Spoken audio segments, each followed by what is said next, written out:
Hello and welcome to Kabbalistic Astrology. This is the weekly forecast, the last one of many we did in this format. And this is Matt Taylor. My name is Nicola Ercolani, and we speak about the weekly astrology. We take some informations a little bit like ahead of time, and with the new astrological year we will find a new format for this whole information that you get weekly, and we will see where we sort of. Hi, yeah, we're coming to, it's funny because I was just looking at it. We started when Saturn went into Aquarius at the end of 2020. I remember, yeah. And we're finishing like this when Saturn finished in Aquarius in just now, this week. So it's kind of like a very Saturnian project. Yes, it was. That's so interesting, isn't it? Yes, it is. It's very bordered, very structured, very, beginning and end. Yeah. Yes. So, well, that's it. So, well, I thought I'd talk about the new astrological year. It starts like around the 22nd, I think, 23rd. Oh, I can't remember the exact date, but around that. Yeah, around there of March. And we'll be coming into an astrological new year, which always starts with the month of the Aries. It's the Aries new moon, and we go around the cycle again. So we are coming to the end of the cycle with Pisces. And we're coming to the end with this. And so, yeah, it's kind of a time for a rebirth. Oh, yeah, it is. It's always what spring's about, I think, a new flourishing of new things. So I thought I would just bring through what's happening around this new moon. Because it really it's not the only thing that is influential through the year, but it really is a seed level for the year. So if we have a bit of understanding of what's happening in this new moon, it kind of sets a seed for the things that will grow through the rest of the year. Yeah. So it's important just to look at a few. I just wasn't going to look at everything that's happening, but just what are the significant changes that are happening around this time of year. So one of the first things that's happening is that Pluto is moving from Capricorn into Aquarius. I had a look at the exact degree. And Pluto will be on 29 degrees and 57 seconds. It's like 3 seconds off Aquarius. Yeah, it's like, it goes on to it doesn't have 30 degrees. It goes on to the 0 degrees Aquarius, like 3 seconds, which is a lot for Pluto. It may take a couple of days for it to do that 3, right? Yes, it's very far away. It's not so, but it's bordering right on. So, for the rest of the year, what that means is it's not actually in Aquarius. It hasn't really gone in there. It's kind of interesting. It's sort of like just before. So we will get a blend of the end of Aquarius and end of Capricorn and beginning of Aquarius fields. And actually, when you look through that whole year, Pluto goes into Aquarius a bit later, and then it goes back into Capricorn anyway. It's a retrograde. And so it's really over this next year, Pluto is just going backwards and forwards between Capricorn and Aquarius. It's not really in one or the other, I would say. In fact, if I was to say one, it's actually more finalizing on Capricorn than it is entering Aquarius. We'll just get like peak views. Pluto in Capricorn is finalizing all of its work that it's been doing since 2008. So when it goes into a sign, it could be in there from anywhere between 14 and 24 years, depending on how many retrogrades, what sign it is, because Pluto doesn't go in a circle, it goes ecliptical. Yeah. So when it does an eclipse, it means it could spend longer in that sign than it normally, there's no set amount of time that it normally spends in a sign. So Capricorn, it's been in there for more or less 15 years, going on 16 years. And it's really finalizing all of this financial breakdown, government breakdown, big institution breakdown, structural breakdown, history breakdown. Capricorn's very institutional, structurally orientated. It's very past orientated. So it's been cleansing things of the past, but institutional things. And, so we look at things like institutional racism, or if you look at things like the royal family, if you look at things like Western governments, or all governments actually have broken down. You look at things like the economy, how it doesn't work for anybody really, unless you're sort of so rich that you're above it, doesn't touch you. You know, you're sort of been influenced by Pluto in Capricorn. Capricorn is also authorities, and Pluto is really bringing out all of the gunk that lies in the authority. Yeah. So, which we look at banks, accountancy firms, governments, and this is the thing that's been affected over these six. So that kind of concludes, right? So that kind of, and when anything concludes, it never goes out with a whimper. It always goes out with a bang. So we will see more of these problems intensified over the next year. So it will bring more financial, administrative, government, institutional problem. Yeah. What is the Pluto in Aquarius? Pluto in Aquarius is completely different. So Capricorn is very earth sign. So Pluto is detoxing very earthy kind of structural, processy kind of things.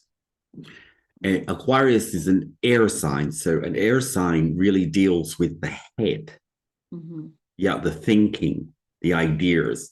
Now, Aquarius is different to the other two air signs. The other two air signs are Gemini and Libra, and they all deal with the head, but they are shaded differently. Aquarius is the fixed sign, so therefore it's the way I'm fixed in my head. What do I only believe in? What are the things that I only think can be this way? Yeah, so this is always ideologies. Academic people that are researching things, and if they can't have their ideas challenged, because then they don't get jobs, right? Their ideas depend on it. Yeah. Religious extremism. Yeah. Political militancy. You know, all of this kind of ideology and fixed thinking is very Aquarius. It's the shadow side of Aquarius. Yeah. And they're also very aloof people, or it's a very aloof sign. It has no feeling. It has no emotion. Yeah. It's a cold. Yeah. So this is the sign that brings out all of the really the militancy of thought. Yeah. So this, I just sort of outlaid a few of those places, but it's really a revolution in thinking. So what we will see is new thought, new ideas, progressive, humanistic, really out of the box ideas. That's the kind of great thing about Aquarius, moving society forward, what's blocking us, but also elevating the shadow side, which is what Pluto does. It brings out the darkness, brings out the shadow for us to see. Yeah. So where is the militant thinking? Where is the religiosity of everything? Yeah, the dug in deep thought that no one's changing on. Yeah, and this will all be elevated. We will see more of this. So, you know, it's sort of like, because Pluto's been very close to Aquarius for the kind of last couple of years, you start to see it through this wokeism, through like you're getting in Israel, the Jews are practically, well, the extreme Jews, the Orthodox Jews are practically taken over the country. And so you're sort of starting to see the places where this is starting to come through. Now, it's always been there, but this gets elevated into that. Yeah. So so we will see more of that, of Pluto being in Aquarius and Capricorn. I cannot fully grasp yet the vibrational energies of Pluto going into Aquarius, because it's not happened yet, and since in this lifetime, so I'm like not fully there yet. What I can feel is that Pluto finalizing in Capricorn, on a personal level, I can feel that very much that there is no, and I can see that with many of my clients as well, there is no capacity to hold any illusion up anymore. Like, if you still have had illusionary vibrations in your life, you cannot hold that up anymore. It's like the veil is being like is lifted, and there's a clarity there, which was not available before, like closing down now, this Pluto situation. Like, well, yes, that's right. I mean, like Capricorn is very money and paper orientated, job title orientated, structure orientated, profession orientated. Like it's got that. So 2008, it was where do you live, what do you do, how much do you earn, and that kind of like doesn't wash anymore. You can't hang your hat on it. You can't define yourself by it because everybody knows, well, it could be gone tomorrow. So we really learned a lot of that's about holding on to things that are very physical, don't really work to us. Yeah. Because Pluto acts like a detox. So you don't know what's in, how much you've got in there or what's in there until you stop doing it.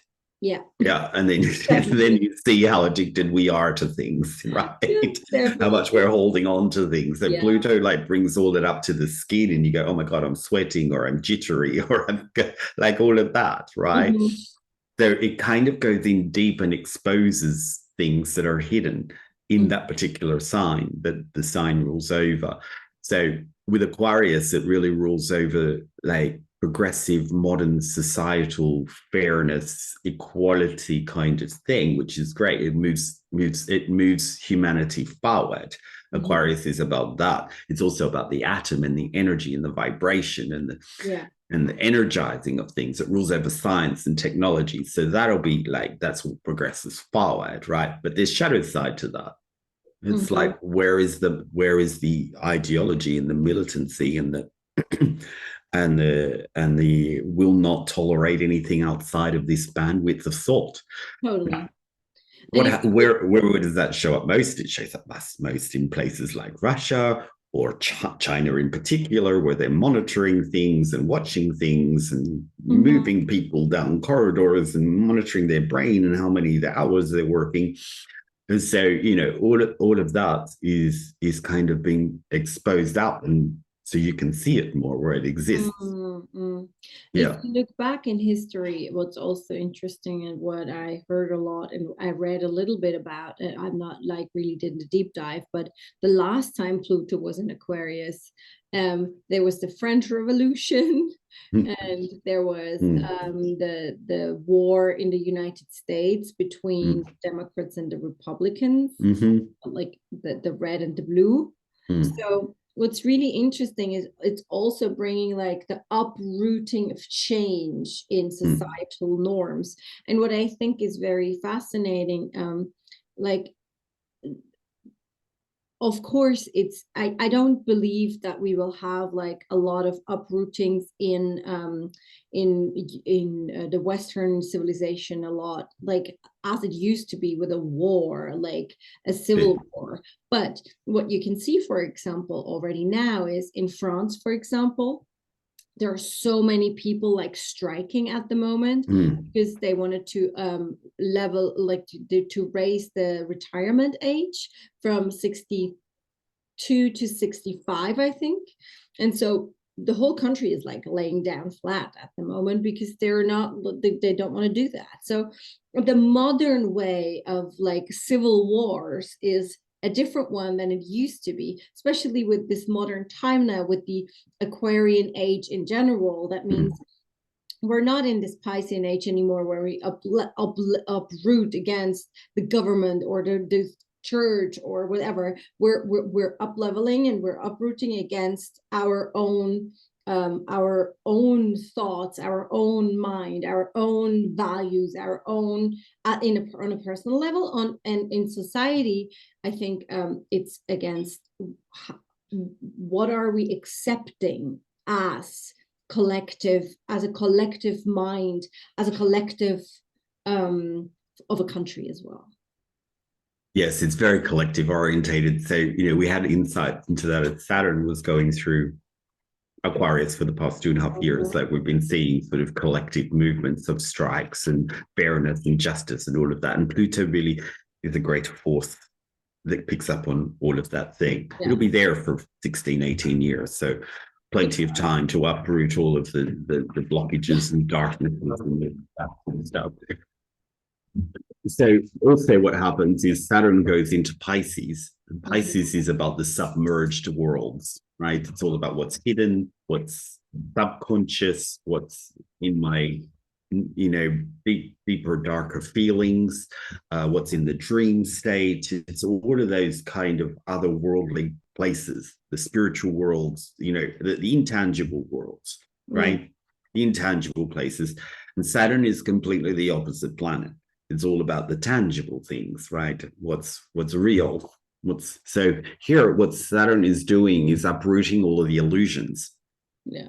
All of the dreams, and it's kind of interesting that Pluto is going over the Pluto of the United States right now. It's been there for a couple of years. And then, this American dream idea, it's sort of Saturn now in Pisces. It really collapses all of that American dream thing. So we will see people really realizing how it doesn't work. Yeah. So it's, what's real and what's not real becomes a lot more obvious. Yeah. What's promised and doesn't happen. What is, ideal but unrealistic. What's visionary but not there. But yes, you can't do it. So Saturn takes all of that fluff out and makes things like, this is what's possible. This is what we can do. This is what's real. That's the reality. Yeah. That's right. Exactly. And it does particular work internally on the fears, it's associated with the dark, not the darker, I wouldn't say that, the deeper places within us. Yeah.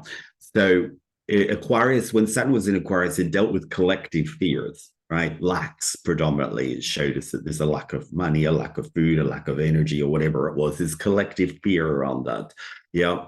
And so it deals with that. Now, Pisces will deal with more of the fears around, more the fears around that are emerged in our subconscious.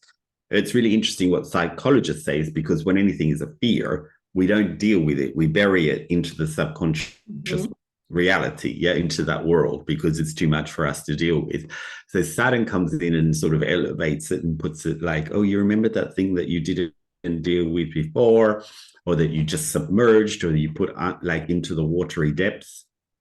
That Saturn is also rules, it kind of rules, as I said, authorities, and it rules older people. So this is where Pisces is a very generous or beneficent sign, but it also deals with a lot of places where people want to escape. We could see things of escapism, suicide, taking out of reality, all of that sort of stuff. So it's the dual worlds that we're floating between in this that can really shine up. So I would say that sort of look at, mental health with Pluto and Aquarius, suicide, dealing with deeper things, all of that, it's really pushing us to cleanse out internally, where before it was more showing us the external darkness, like institutions and civic things and economies and all of these external things. It's really now going in deeper into our mindset and our subconscious, and we get this kind of plain seeing revolutionary ways forward. Yeah Saturn in Pisces is like a lot of yeah. I find it very hard. If you have a planet there, I mean, yes. It's like Pluto, Capricorn is going to come in and make things a lot more structured, a lot more mature, a lot more developed, a lot more sensible, a lot more realistic, and make you, accountable to the things around you. And within the Pisces, it's like, where was I daydreaming or not taking responsibility or floating out or disassociating from things, or dreaming about things that I've never done. Yes. And I made the dream so big that it gave me a reason not to do it. All of that, right? All of that kind of fluff. I found in the last couple of days many mind born fantasies and ideas from my teenage age. It was very interesting. And so I really yeah.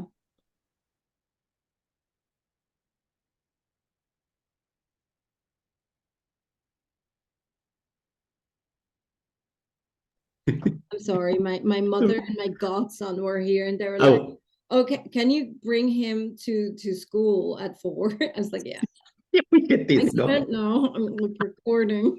Yeah. So that's also the last. You see, like there's like many things happening that shouldn't be happening. So Oh, right. Yeah. yeah. It's So very interesting. it No. is, it is. And I think this what I wanted to say about Saturn going into Pisces is it is like a very big chance. Like there's also this whole a whole generation having a Saturn return now. Mm, yes. So I feel like this is also a part of a generational majority Yes. happening. And I think, could you maybe elaborate a little bit on that? And then we Yeah, sure. I mean, like, you know, so people born on maybe in this generation, right, in the last 12 years would have had Neptune in Pisces. So they were already a Neptune people born in this generation, like, you know, Neptune's been in Pisces now since 2012. It'll be there to 2025, 26, 13 years. So, you know, so there'll be a lot of people, a lot of kids that are 2012 that are living with a lot of Neptune in Pisces, right? They're, you know, they're there with very spiritual, very elevated kind of people, very generous, very unified, a lot of high love, a lot of, you know, coming through in the reality.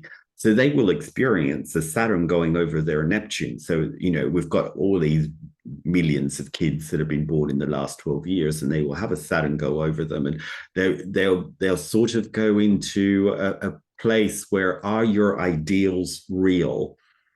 Yeah, are you accountable? Are they ideals? Are they things that you're working on? Are they things that you can achieve? You know, so those things for young kids can be quite, you know, debilitating when you think of all of the things that you thought were, and then you're confronted with something that it's not possible, right?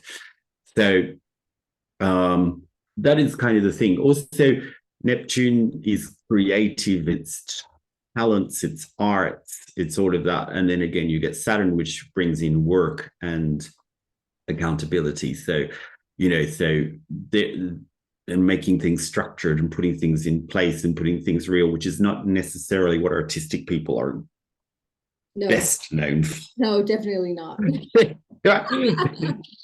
Right. So we will see a lot of accountability and structure and all of those sorts of things. So for me, Saturn gets a bad rap, but it's hard when you're doing it, but you're grateful when it's finished. It's that.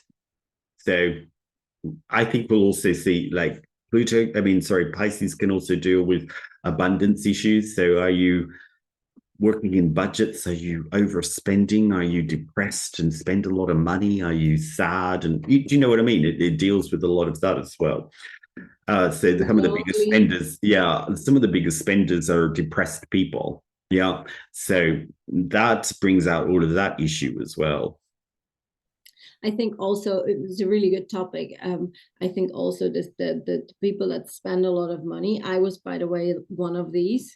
Um, I spent a lot of money when I felt lonely. So depression can also be just in a partial vibrational field of yourself. And like going in and doing that work and like really like uproot the reason of the depression. That's like really like a big thing at yes, that's right. That could do that. Also, Pisces brings a lot of addictions such as smoking and drugs and alcohol, because those things elevate you out of reality, right? That's their job, is to elevate you above reality. So Saturn comes in and makes you work on those things as well. So think about the things that don't necessarily have to be like that. What do you do that elevates you out of reality? And Saturn will make you confront it rather than use other ways of disassociating. Okay, so that's another one. And then there's three little planets doing a change at the beginning. So Mercury, Venus, and Mars. So Mercury will move into Aries. So that'll give us the ability to express ourselves. That power will be there at the beginning of the new year. Mercury is about my thoughts, my words, my expression, and Aries is about the self. So it's really helping to find the words to express ourselves, to talk about ourselves, to clarify our real identity, who we really are. What, in the Aries is the existential question. And we've had a lot of discussion about all possibilities of who I could be over the past couple of years. And it starts to now move things into what is actually talk about what your identity actually really is. Venus in Taurus is lovely. It gives us sort of the nice sort of vibes of enjoying life. What is quality life to you? What is the simple but nice life, right? And Jupiter will be in Taurus as well later on in the year, making us look at the good life. What is the good life, right? So there'll be questions around kind of moving ourselves away from the fantasies and the ideals and the ridiculous things that we often overstate or understate about ourselves, and giving us much more clarity on what we can do in the life that is realistic, the life that is real, the life that is, quality, but not over exacerbated.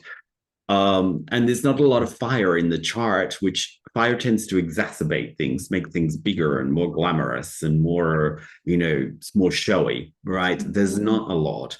So it's really the bit that we have, will end in May. The Jupiter in Aries, it will end in May, and then Jupiter will be in Taurus. So really, we're really taking out a lot of the overstated stuff. We're trimming things back internally. We're going back to simplicity. We're going back to reality. We're going back to what good really is. And we're having a revolution in that, a revolution of a good life, right? And Mars finalizes in Gemini. It's on the last degree in Gemini. So it's been there for 6 months. And Mars puts power or desire or cheat into things. And Gemini is in the mind. So we've been really rethinking things from all different ways and multi-perspectives upside down and looking at our lives in all sorts of ways for the past 6 months, all the possibilities of what we could do. Right. So somehow at the end of this astrological year, we will gain a lot of clarity, about everything. It's really about clarity on who I am, clarity on the life that I want and that is possible, clarity on the challenges, particularly in my head, which is where all challenges start, clearing that out to get clear thinking if we start to do the work, right? Yeah. Would you also say that the way the planets are in the beginning of the astrological year has an impact on the whole year going forward? Or would you say, no, in Kabbalistic astrology is rather monthly by month, or there's layers, no? There's a year, there's a month, there's a week, there's layered and subtleties to all of it, and overhanging sort of overarching themes, but also little movements in between. So it's a textured thing. Yeah. I think what I really can recommend to do is, if you want to get the energies of that new year for the new astrological year, if you want to get these energies somehow in, what you can do, for example, is build a crystal bracelet or build a crystal mala, or you can draw a painting with the frequencies in there on this new moon in Aries. And in order for you to get the vibrational imprint in, and then hang that somewhere where you can use it, so it really constantly gives you this underlying force to this year to really maneuver yourself with more clarity.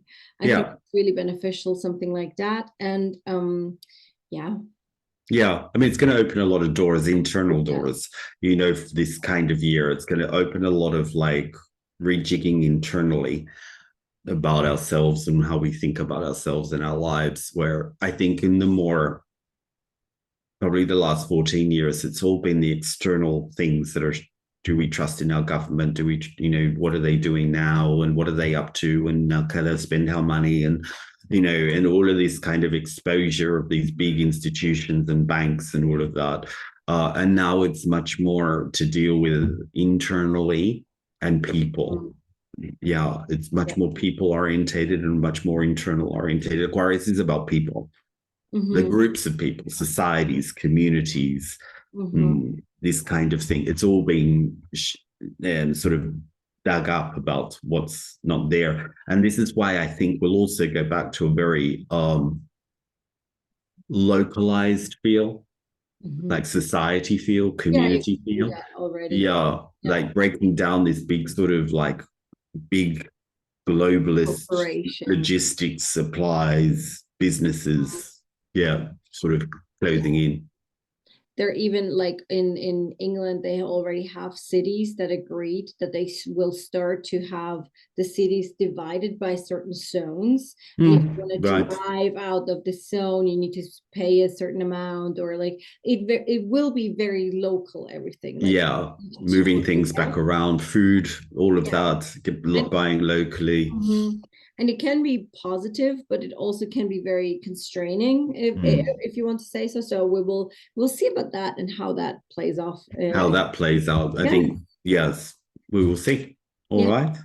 Okay. Right. Thank you so much, everyone, for always listening to our podcast. We really appreciated having you all the time. We will think of a new format, how and if we will do this again. And then we come back with something new. And yes, we're going to have a revolution in our thinking, a rethinking of everything that represents everything. Okay. Right. Thank you so much for listening, everyone. Thank you for joining us over the last 2 and a bit years now. Yes, that was great. A lot of fun. Bye, everybody. Okay, thank you so much. Bye. Bye.